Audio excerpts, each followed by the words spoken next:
여러분 안녕하십니까? 3월 1일 화요일 뉴스데이 시작합니다. 어제 경남 합천에서 난 산불이 바람을 타고 인근 경북 고령군까지 확산됐습니다.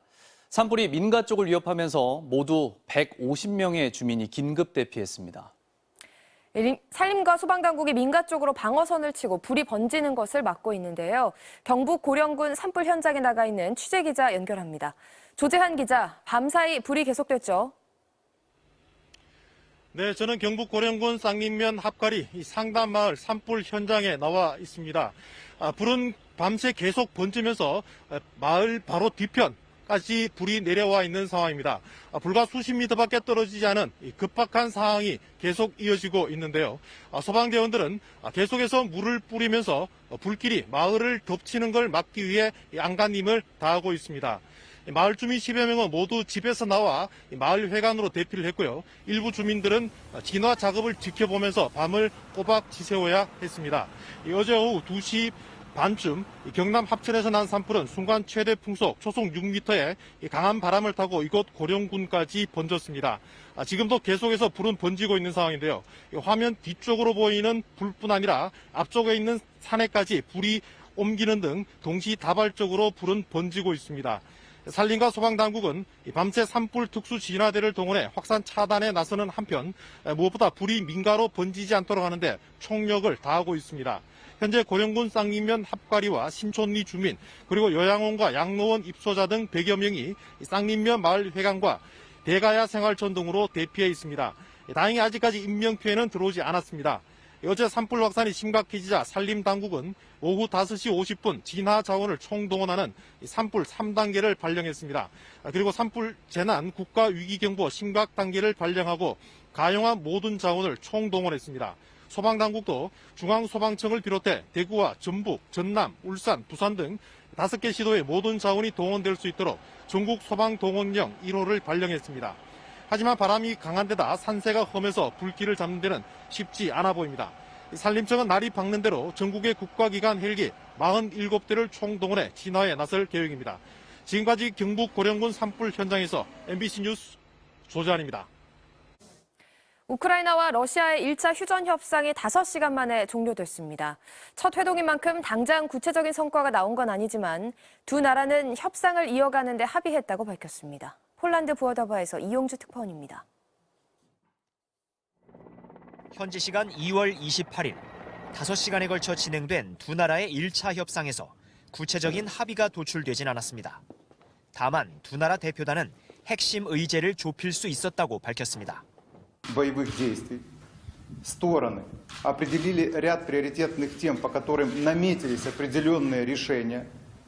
본국으로 돌아가 구체적인 실행 방안을 마련한 뒤 조만간 폴란드와 벨라루스 국경에서 2차 협상을 열기로 합의했다고 덧붙였습니다.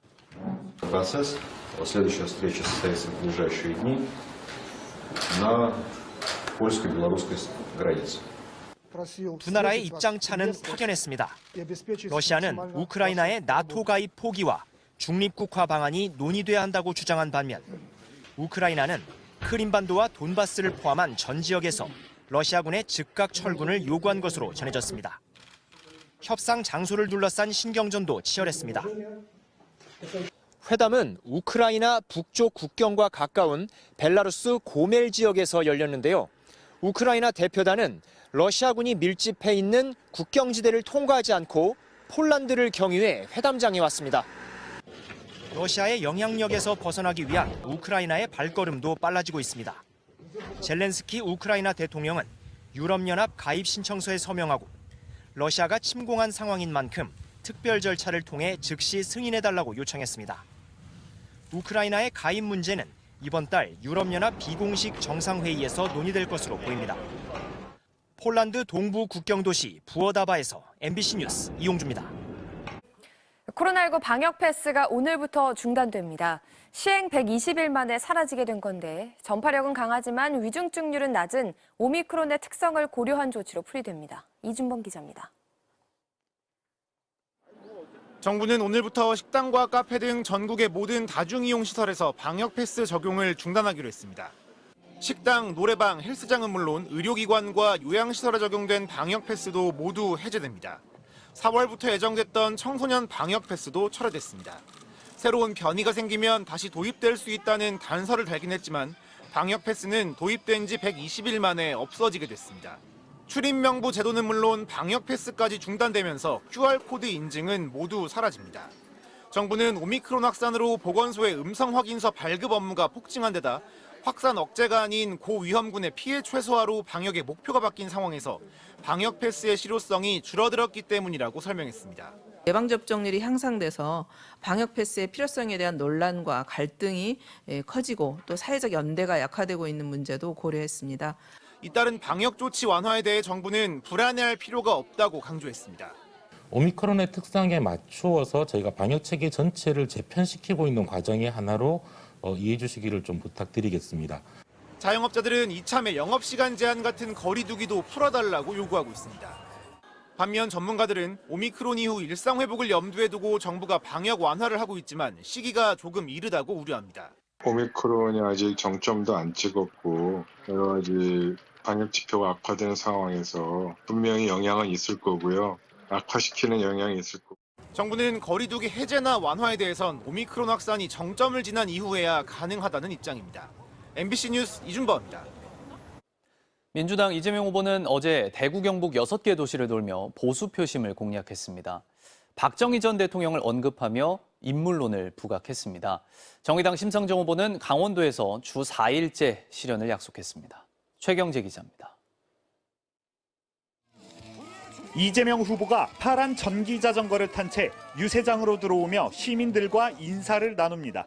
소탈한 모습을 강조한 이 후보는 옛 신라 수도 경주에서 만장일치제인 화백제도를 언급하며 개헌을 통한 통합과 일꾼론을 내세웠습니다. 개헌하게 되면 4년으로 줄어드니까 4년 할 겁니다. 그 짧은 시간에 이 엄청난 많은 일들이 쌓여있는데 정치 보복할 시간이 어디 있습니까? 특히 국정을 모르는 건 자랑이 아니고 빌릴 머리라도 있어야 한다며 윤 후보의 자질 부족을 꼬집었습니다. 이 후보는 최초의 대구 경북 출신 민주당 대통령을 만들어달라며 TK 민심 공략에 주력했습니다. 포항에선 박태준 전 포스코 회장의 미래산업 안목을 평가하고 구미에선 박정희 전 대통령의 추진력과 실행력이 자신과 비슷하다며 인물론을 부각시켰습니다. 박정희 대통령 하면 떠오르는 게 하나 있죠. 강력한 추진력, 한다면 한다. 맞습니까? 근데 좀 닮은 사람은 있어 보이지 않아요? 이재명은 대구에선 영호남과 제주를 묶어 초광역 경제권을 만들겠다는 남부수도권 실현위원회 발대식을 열었습니다.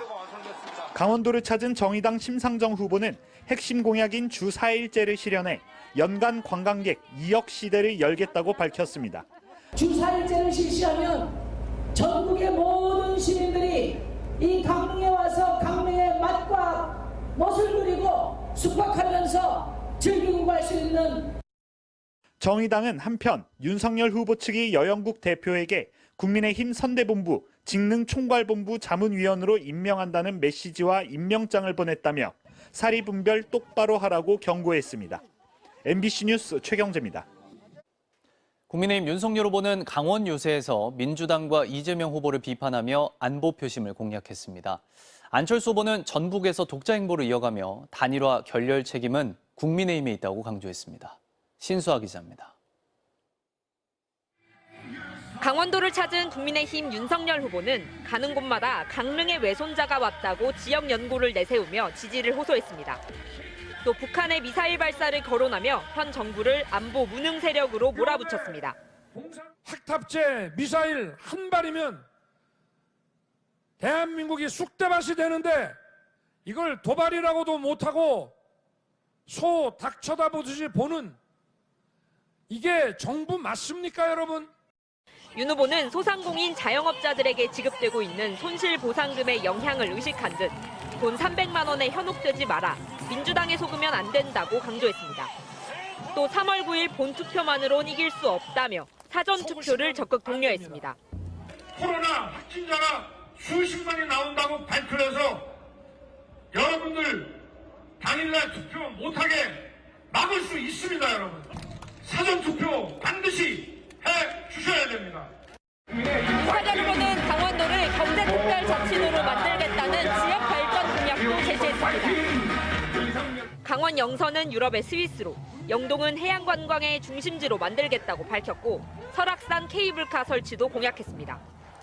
부인과 함께 전북 지역 유세를 펼친 국민의당 안철수 후보는 저희 둘 다 마라톤 풀코스를 3번 완주했다며 대선 완주 의사를 밝혔습니다.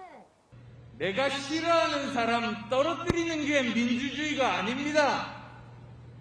민주주의는 자격이 있는 사람, 나라를 발전시킬 수 있는 사람, 그런 사람을 선택해서. 단일화 무산에 대한 책임론에 대해선 권한과 책임의 크기는 비례한다며 제1야당이라면 자력으로도 정권 교체할 수 있는 역량은 있어야 하는 것 아니냐고 꼬집었습니다. MBC 뉴스 신수아입니다.